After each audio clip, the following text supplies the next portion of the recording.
नमस्कार, स्वागत आप सभी का वाईबीएन बिहार झारखंड में। मैं हूं आपके साथ मुदिता। झारखंड की राजनीति में एक समय जिस नाम के इर्द गिर्द आदिवासी नेतृत्व की पूरी भरी भाषा गढ़ी जाती थी, वही नाम आज सवालों के घेरे में है।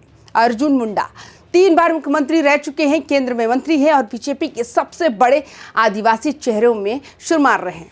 मुंडा पार्टी के भीतर हाशिए पर दिख रहे हैं। लोकसभा चुनाव में हार, विधानसभा चुनाव में पत्नी मीरा मुंडा को जीत ना दिला पाने की नाकामी और संगठनात्मक फैसलों में उनकी गैर मौजूदगी, ये संकेत किसी संयोग की तरह नहीं बल्कि राजनीतिक जमीन खिसकने की कहानी कहते हैं। बड़ा सवाल यही है, क्या मोदी शाह की नज़र से अर्जुन मुंडा उतर चुके हैं? और अगर हाँ, तो क्या बीजेपी झारखंड में आदिवासी नेतृत्व की नई स्क्रिप्ट लिख चुकी है? अर्जुन मुंडा की लोकसभा हार को सिर्फ एक चुनावी परिणाम मानना भूल होगी।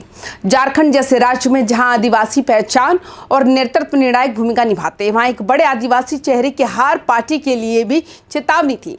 इस हार ने 2 बातें साफ कर दी। पहली, ग्रास रूट पर पकड़ कमजोर रही।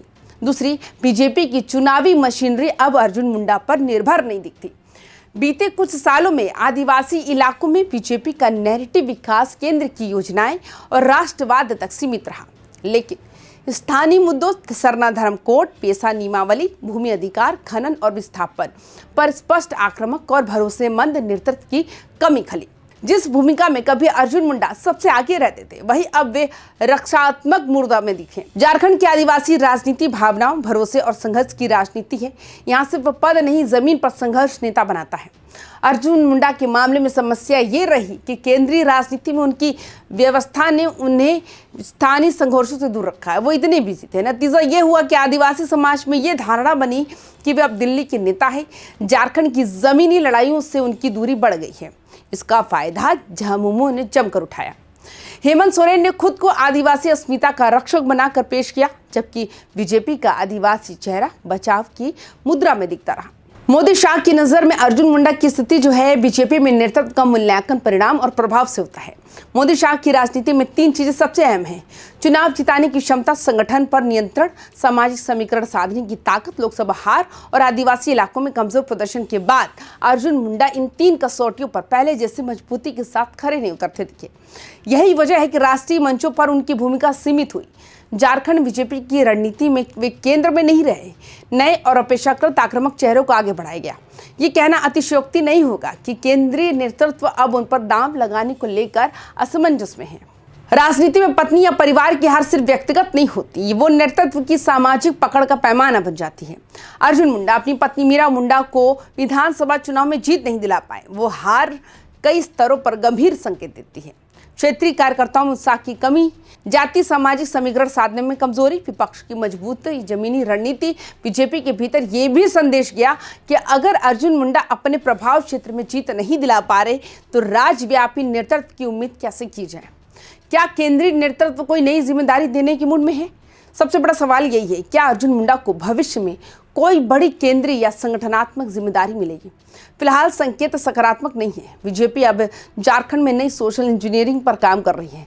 ओबीसी और गैर आदिवासी वोटों का समेकन, युवा और आक्रामक नेतृत्व, हेमंत सोरेन के खिलाफ भ्रष्टाचार और कानून व्यवस्था का नैरेटिव, इस रणनीति में अर्जुन मुंडा की भूमिका मार्गदर्शक या प्रतीकात्मक तक सीमित होती दिख रही है, ना कि फ्रंट लाइन लीडर की। संगठन में साइडलाइन होने की हकीकत, झारखंड बीजेपी की बैठकों, आंदोलन और बड़े फैसलों में अर्जुन मुंडा की उपस्थिति पहले जैसे प्रभावी नहीं रही। पार्टी के अंदर खाना में ये चर्चा आम है कि उन्हें सम्मान तो मिलता है, पर फैसले लेने की ताकत नहीं। नए नेता सीधे दिल्ली से संवाद कर रहे हैं, संगठनात्मक नियंत्रण उनसे खिसक चुका है। ये सिचुएशन किसी भी बड़े नेता के लिए पूरी राजनीतिक साइडलाइनिंग का स्पष्ट संकेत मानी जाती है। क्या पूरी तरह खत्म हो चुकी है अर्जुन मुंडा की राजनीति? नहीं, झारखंड की राजनीति में अनुभव और पहचान अभी भी मायने रखती है। अर्जुन मुंडा का नाम, उनका आदिवासी चेहरा और प्रशासनिक अनुभव आज भी प्रासंगिक है। लेकिन सवाल ये नहीं है कि वे खत्म हो गए हैं।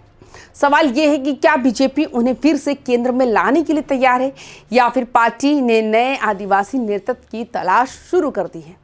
खिसकती जमीन या रणनीति विराम? अर्जुन मुंडा आज झारखंड बीजेपी की राजनीति में एक संक्रमण काल से गुजर रहे हैं। लोकसभा हार हो गया, आदिवासी इलाकों में पकड़ कमजोर हो गई, पत्नी की चुनावी हार हो गई और केंद्रीय नेतृत्व की दूरी। ये सारे संकेत बताते हैं कि जमीन खिसक रही है। अब गेंद खुद अर्जुन मुंडा के पाले में है। अगर फिर से वे ज़मीनी राजनीति, आदिवासी मुद्दों और आक्रामक नेतृत्व के साथ लौटते हैं तो शायद तस्वीर बदल सकती है, वरना इतिहास गवाह है कि बीजेपी में विरासत नहीं, परिणाम चलते हैं। झारखंड की राजनीति में ये सवाल अभी भी खुला है, क्या अर्जुन मुंडा वापसी करेंगे? तो आपकी क्या राय है? आप हमें अपनी राय कमेंट्स करके जरूर बताएं। बाकी तमाम खबरों के लिए YBN बिहार झारखंड को सब्सक्राइब भी जरूर करें। नमस्कार।